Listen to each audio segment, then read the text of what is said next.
반갑습니다. 김영윤TV입니다. 1월 28일 일요일입니다. 뜨거운 라떼로 시작해 보는데요. 새해가 시작된 지 얼마 되지 않았는데 벌써 1월의 마지막을 달리고 있습니다.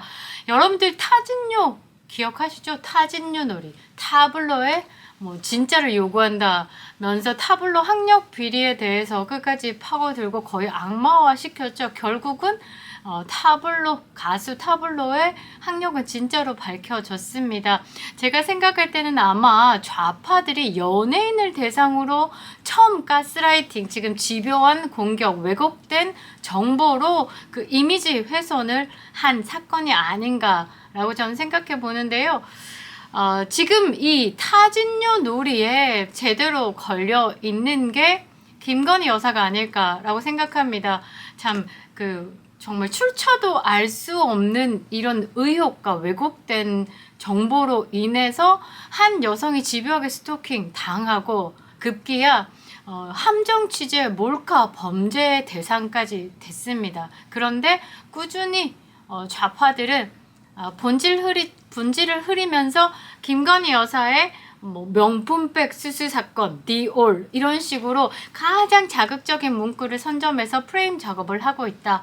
제가 왜 타진요 놀이를 이야기했냐면요. 예전에 주간조선에 났던 그 이준석의 기사를 다시 보면서 싹 다 고사한다. 또다시 학력 위조. 시즌마다 반복되는 타진요 놀이 계속해보라. 이러고 고발 남발을 했었는데요. 이준석의 이제 정치 화법을 파악해 본 결과 좌파들의 특징을 다 가지고 있다. 이 공산당의 특징도 가지고 있다. 이 부분에 대해서 이야기를 해드리려고 합니다. 이준석입니다. 오늘의 주제는 이준석이 저렇게 타진요 놀이 딱 정해버리면서 의혹을 제기한 모든 분들, 그리고 의혹에 대해서 맞네 수긍하면서 이 부분에 대해서 궁금해요 등등 댓글을 다신 분들을 고발하면서 전략적 봉쇄수를 썼습니다. 그런데 학력 의혹, 복수 전공, 예를 들면 서울대 법대와 의대를 4년 만에 졸업했어와 같은 느낌으로 더 큰 300년 이상의 역사의 하버드에서 최초 복수 전공자가 한국에서 나온 겁니다. 이렇게 생각하시면 되는데요. 그동안에 아무도 이준석의 학력에 대해서 의혹을 제기하지 않았다라는 건 보호를 받고 있었다. 저도 워딩을 잡았어요. 제2의 신정아 사태.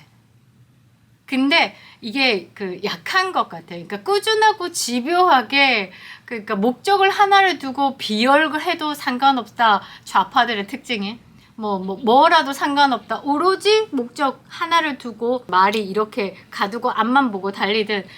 저는 제2의 신정아 사태라고 워딩을 처음 잡았었는데 학력 비리 맞습니다. 다른 분들도 조심스럽게 물어보시는데 조심스럽게 물어보실 필요 없습니다. 확실하게 물어보시면 이준석 하버드 학력 비리 맞습니다. 그래서 학력 사기범이라고 이야기를 하죠.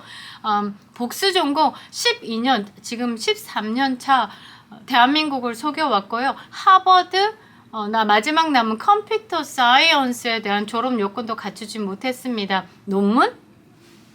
논문이 필요 없는 학과에서 논문을 냈다.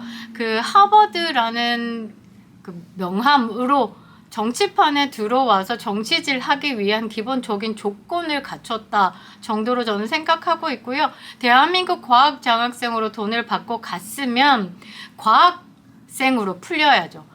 대한민국 과학 발전에 이바지하는 인재로 키우기 위해서 대한민국 국민 혈세가 들어갔는데 이준석을 위해서 들어간 혈세를 정치 나부랭으로 키우고 돌아왔다는 건 밑빠진 독에 물 붓기 한 격이라고 저는 생각을 하고 있습니다. 이준석이 과감하게 학력 비리에 대해서 더 이상 답 못하는 이유는 보여줄 수 없기 때문입니다. 조심스럽게 여쭙지 않으셔도 됩니다. 과감하게 여쭤보셔도 됩니다. 이준석의 학력 비리에 대해서는 하버드 학력은 구라다.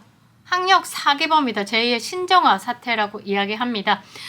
저는 이준석이 이 정치낭인에서 지금 정치로 장사를 하고 있다라고 지난번 영상에서 말씀드렸는데요. 뭐 정강 정책을 내면서 지금 노인층과 지금 세대 갈라치기를 하고 있다. 여러 분들이 많은 해석을 낳으시는데요. 제가 볼 때는 조금 더 뒤로 나와서 이준석이라는 인간에 대한 분석을 해보니 세대 갈라치기, 뭐 괴멸스 화법을 쓰고 있다, 뭐 여러 가지 내용들이 있는데 그냥 조금 더 넓게 생각해서 저 인간의 자체를 해석해 보니 그겁니다.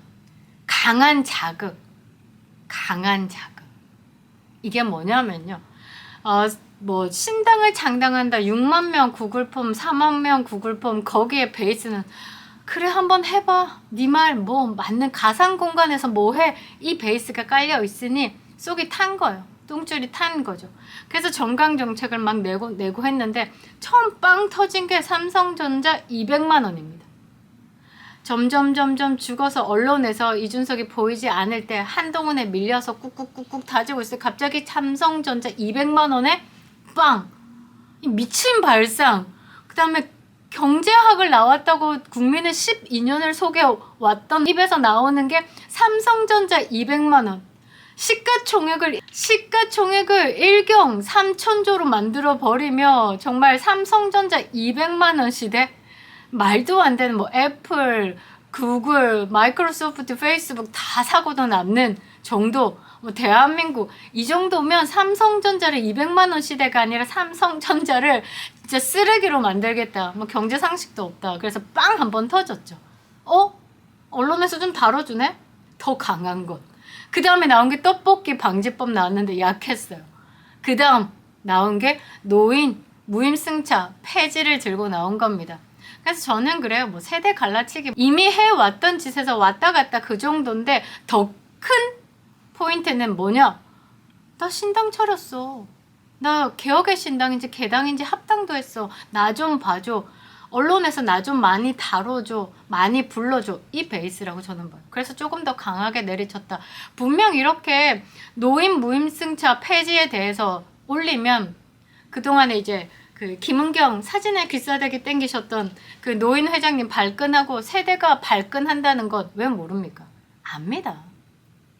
알죠.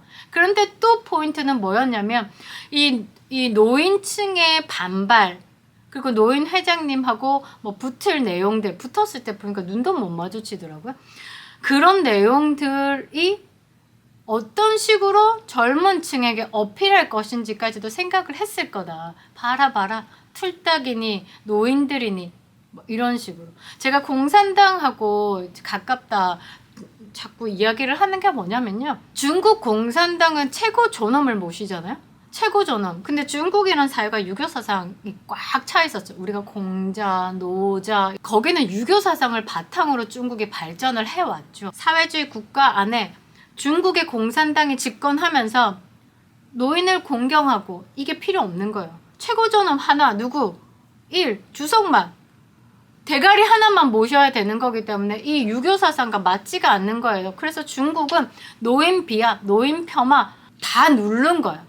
그래서 중국 사람들이 지금 그 공산당 때문에라도 예의가 없고 기본 기초 질서 자체가 없는 이유가 그거예요. 죽든지 말든지 니들이 뭐 살든지 멀지 개돼지로 살아. 누구 최고 존엄자 하나만을 위해서 나라가 움직이는 그게 불량 국가예요. 이것을 보고 그대로 따라하는 게 북한이에요. 불량 국가는 뭐냐면요. 그 한 독재자를 위해서 나라의 뭐 재원이라든지 모든 것들이 움직이는 거예요. 국민들까지도. 그러니까 북한 보면 기쁨조, 여성을 여성으로 보지 않는 거예요. 기쁨조로 보는 거예요. 예쁜 사람 기쁨조의 발탁 조건 따서. 그러니까 여성, 남성, 국민 이게 아니에요. 최고존엄 한 사람을 위해서 여성, 남성, 노인, 뭐 아동 없습니다. 그냥 개돼지. 그러니까 더불어민주당에서 여성 비하 발언, 여성 폄하 이런 것들이 쉽게 나오고 노인 비하 쉽게 나오는 이유가 이런 베이스인데 이거를 똑같이 하네? 이준석이? 그래서 이준석이 중국 공산당과 굉장히 밀접하지 않을까. 아마 우리나라의 가장 친중 정치인이지 않을까라고 제가 계속 이야기하는 거죠. 이준석의 갈라치기 정치 뭐 한두 번 봤습니까? 여성 갈라치기, 여성 혐오, 이것도 멀리 떨어져 오면 시알리스 두알, 여성에 대한 공격성은 어디서 나올까? 여성을 지배를 해야 된다는 그런 위치, 지배하지 못했기 때문에 그 반대로 생각해보면 된다는 거죠. 이준석의 말들을 들어보면요, 아, 저거 반대로 해야 되겠구나, 그렇게 생각해보면 또 깔끔하게 정리되더라고요. 사실 노인 무임 승차, 이게 큰 일은 아니에요. 적자라고 얘기하는데 실제적으로 적자를 일으키는 구조는 억대 연봉자들이죠. 쉽게 얘기하면 방만한 경영에 문제가 있다, 이렇게 보시면 됩니다. 지금 노인 무임 승차로 인해서 뭐 8,159억의 재원이 필요하다라고 얘기하자면 이준석의 말처럼 한 달에 10,000원, 그리고 1년에 12만 원의 선불 교통카드를 지원한다라고 얘기하면 1조 2,600억이 필요합니다.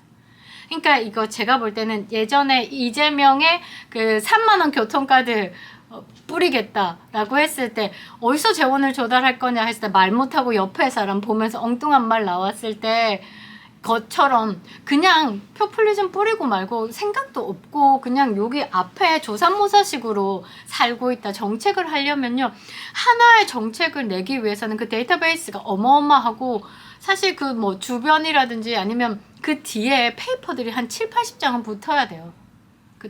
그 이유에 대해서 또는 그 분석 자료들이. 그런데 이제 이준석은 거의 팸코 댓글 수준, 댓글만 취합해서 이거 쌈박하네 이러고 정책을 낸 수준으로 봐야 된다는 거죠. 그냥 뭐 노력 없이, 데이터 분석 없이 뭐 없다는 거죠. 저번에 그 이준석이 본인이 논문이 자기 머릿속에 알고리즘을 돌려서 시세 분석을 했다. 지하철 노선을 기준으로 부동산의 시세를 이제 정리하면서 상권의 분석까지 본인의 머릿속으로 했다. 알고리즘을 자체 분석했다. 근데 그게 머리에 들어가려면 슈퍼컴퓨터 있죠. 기상청에 있는 그런 큰 슈퍼컴퓨터. 여러분들이 직접적으로 볼 거예요. 터미네이터 영화에 보면 굉장히 큰 메인 서버. 이런 것들이 대가리 한 6대는 심어줘야 된다. 그 정도로 이제 큰 데이터가 있어야 된다는데, 그런 데이터 없이 펜코 이렇게 보다가 펜코에서 쌈박한 내용, 댓글 이런 거 보면서 주워 담아서 이렇게 무임승차 폐지에 대해서 터트린 것 같은데, 재원 마련 어떻게 할 건데요? 지금 현재로 진행하면 8,159억 정도의 재원이 필요한데, 이준석의 이야기처럼 선불 교통카드를 제시하는 순간 1조 2,600억의 재원이 필요합니다.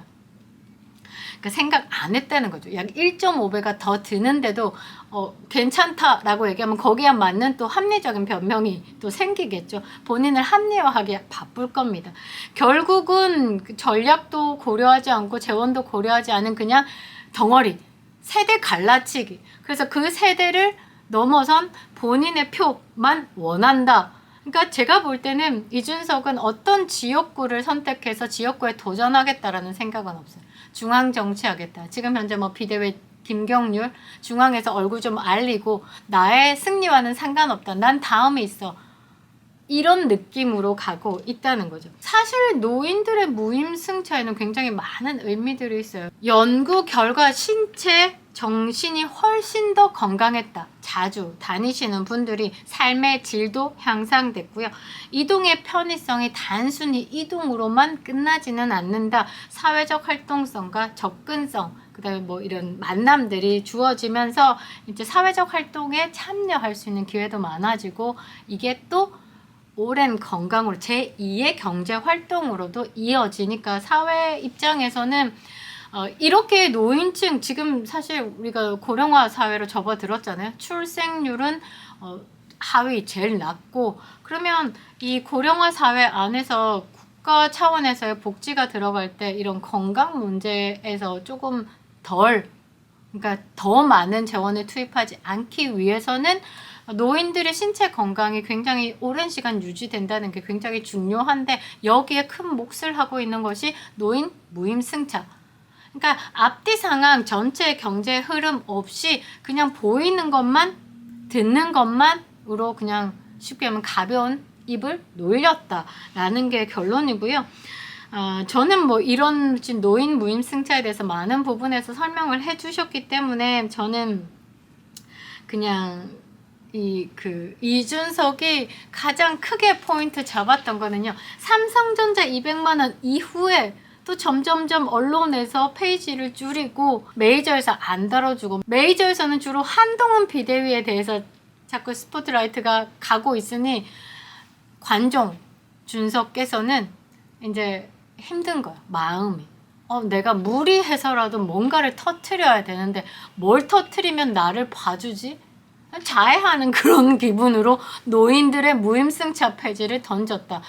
아무 생각도 없이. 저는 그렇게 보고 있습니다. 그래서 지금 약간 언론의 콜 받으면서 또 내려가는 부분이, 이제 김경률이 선점해버린 것에 또 배가 아팠는지 김건희 여사 이야기를 합니다. 특검법 처리 재의결로 다시 해야 된다. 그러면서 이제 국민의힘에게 이야기를 하죠. 용기 있게 대처하라. 그러면 이거 반대로 가면 됩니다. 지금 대통령께서 이 상황에 대한 설명을 범국민적으로 하게 하시겠다라고 하는데 저는 그것에 대해서 반대. 왜냐하면 또 다른 빌미를 줄 수 있고, 이거는 확실하게 범죄 행위입니다. 몰카를 찍었죠. 누가? 난파 간첩으로 의심되는 최 씨. 최 씨가 누구? 목사라고 이야기를 하고 있지만 목사는 아닌 목사 호소인. 그 최 씨는 누구? 미국에서 성범죄를 저질러서 한국에 지금 몸을 숨기고 있는, 북한을 왔다 갔다 하는. 그러면 누가 봐도 어디에 범죄자 스멜이 더 강하는지. 지금 사실 그 아빠의 기억과 고향의 이야기를 하면서 김건희 여사에게 접근했고, 김건희 여사는 그 아빠의 향수로 제대로 된 대접을 한 게 지금 이렇게까지 왔다. 근데 이준석이 특검법 처리해야 된다. 재의결을 해서라도 처리해야 되고, 국민적으로 설명을 해라. 용기 있게 대처해야 된다라고 얘기하는 거 반대로 하면 됩니다. 이준석은 좌파들의 입장에서 모든 것을 이야기를 한다. 그리고 본인이 가장 좋은 대로, 본인의 가장 유리한 대로 해석을 하고 있다라는 것. 그러면서 한다는 말이 몰카 범죄가 중요한 논리의 근거가 아니라고 이야기를 해요. 그러니까 범죄를 비호하는 당. 범죄를 비호하는 당은 더불어민주당. 그러니까 본인의 지금 좌파색을 다 드러냈다. 보수의 대처 방법이 아니다 라고 이야기를 하는데, 이준석의 이야기를 반대로 하면 된다. 왜냐? 좌파들의 입장을 그대로 대변하고 있다. 그리고 노인 비하, 노인 세대 갈라치기, 노인들의 무임승차 폐지는 공산당 발상이라고밖에 생각할 수 없다. 공산당은요, 유교 사상이 중요했던 중국이 공산당에 집권한 후 존엄은 하나를 위해서 노인층을 비하하기 시작했죠. 노인층을 비하하면 그 아래층도 계속 꾹꾹 눌리니까 그냥 국민들은 개돼지로 살아.